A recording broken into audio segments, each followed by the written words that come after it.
শেখ হাসিনার পতনের পর অনেক অজানা অধ্যায় সামনে আসছে।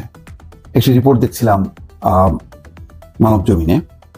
সেখানে তার শিরোনাম হচ্ছে, পিস্তলের ভয় দেখিয়ে তারেক রহমানকে সাজা দিতে বলা হয়।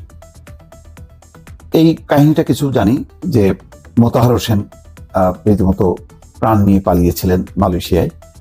দীর্ঘদিন থেকে তিনি সম্ভবত সেখানেই আছেন। তো তার বক্তব্যকে ঘিরে মানবজমিনে একটি রিপোর্ট করেছে। আদালত শেখ হাসিনার সময় কেমনভাবে পরিচালিত হয়েছে তার বর্ণনা এখানে পাওয়া যায়। অনেক কথা হয়তো একসময় গণমাধ্যমও প্রকাশ করার সাহস পায়নি, এখন আস্তে আস্তে প্রকাশিত হচ্ছে এবং একই সঙ্গে জানা যাচ্ছে যে আমাদের নিম্ন আদালত কারা চালাতো, কিভাবে চালাতো। এখানে যেই খবরটি বলা হচ্ছে, যেভাবে বর্ণনা, তা হলো এরকম: ক্ষমতায় আওয়ামী লীগ, ঢাকার বিশেষ জজ আদালত 3-এ বিচার চলছিল বিএনপি নেতা তারেক রহমানের বিরুদ্ধে বিদেশে অর্থ পাচার সংক্রান্ত কথিত দুর্নীতি মামলার।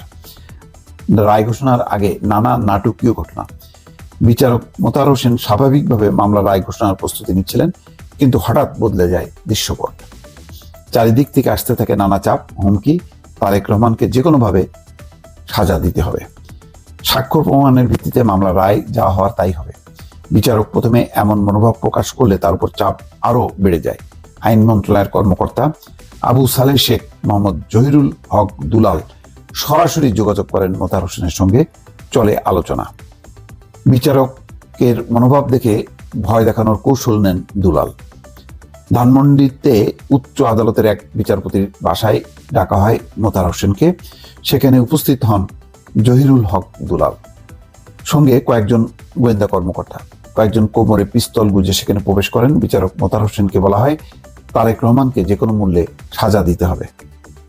বিচারক তখন জানান, মামলায় সাক্ষ্য প্রমাণ নেই সাজা দেওয়ার মতো, এই মামলায় সাজা দেয়া আইনসম্মত হবে না। তখন দুলাল বিচারককে প্রাণনাশের ভয় দেখান। গোয়েন্দা কর্মকর্তারাও ভয়ের পরিবেশ তৈরি করেন।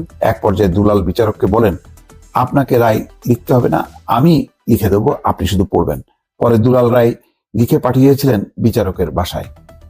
পরে দুলাল রায় লিখে পাঠিয়েছিলেন বিচারকের বাসায়।